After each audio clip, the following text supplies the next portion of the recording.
Hi, everyone. Bob Blackwood, Spider TV. It is that time of year. Official college basketball practices are underway. Let's check in today on Spider women's basketball with head coach Aaron Roussel, as the Spider women's team is just about to get on the practice court today, as a matter of fact. And Aaron, I said official and kind of emphasized that. You guys have been going at it a while, even before official practices start. What's the difference right now that you're on more of a day-to-day basis? I think just the time commitment, and I think a little bit in the off season, or say off season, in the summer and in the preseason, a little bit more individual and player development. Maybe less so this past season, just because everything was so new. Trying to get kids on board with offense and defense, what we're looking for. But yeah, I think the kids would probably tell you too, maybe a little soreness because of the length of time that we're going each day.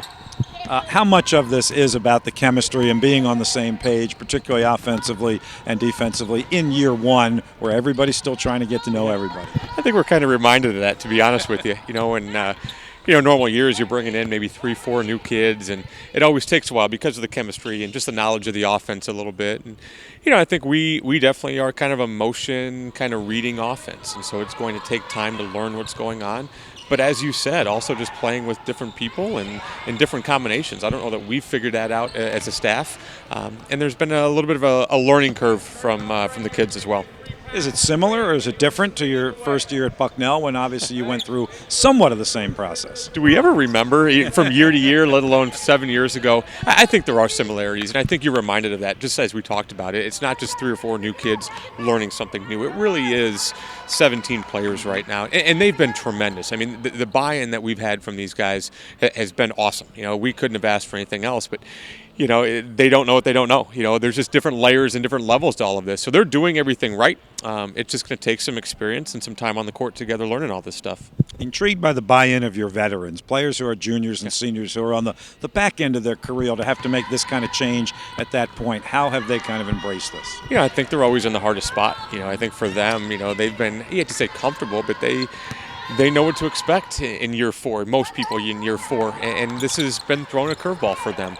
They've been awesome, they've kind of led the show with this, and even though we're new, I think as a leader, you still have to have strong internal leadership within your team, and so we've probably put them in some uncomfortable positions because we haven't given them the answers on things, and it's been a little bit of somewhat trying to treat these seniors as if we would other years when they have been in the program for 3+ years. All right, how about the youngsters? How about how they're getting acclimated to college basketball? Like we said, they're all youngsters right now. Everything is new, but I think especially difficult for the freshmen. At least the other kids have some college basketball experience. So yes, they've had some time in kind of the preseason to get acclimated to things, but it's difficult, and I think, a conversation with Angel today, like she had a phenomenal practice on Sunday, and then Monday was a little bit like, oh yeah, there's some certain things that you just have to learn and have to experience, and not anything she's doing wrong by any stretch, but I think she's come along, and I think where she is right now compared to where she was in the summer is leaps and bounds, and probably the same for Elena as well. She's probably, if not the best, one of our best rebounders already, and she's been a tough box out. So you kind of try to remind these kids that even though you're new, even though you don't know what's going on, just go out there, play hard, compete, and do what you're comfortable with, and good things happen.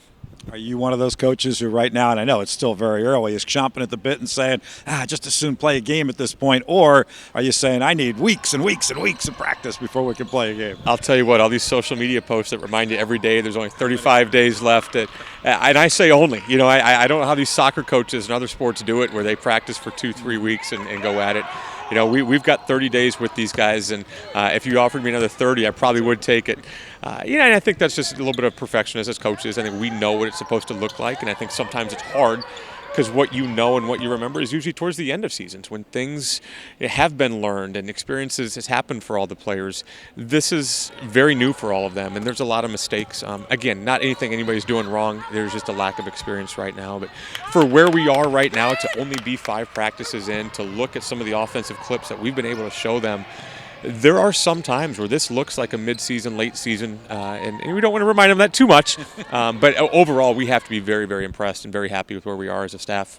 Good stuff, Coach Aaron Roussel. Go get to practice. Will do. Thank you, bud.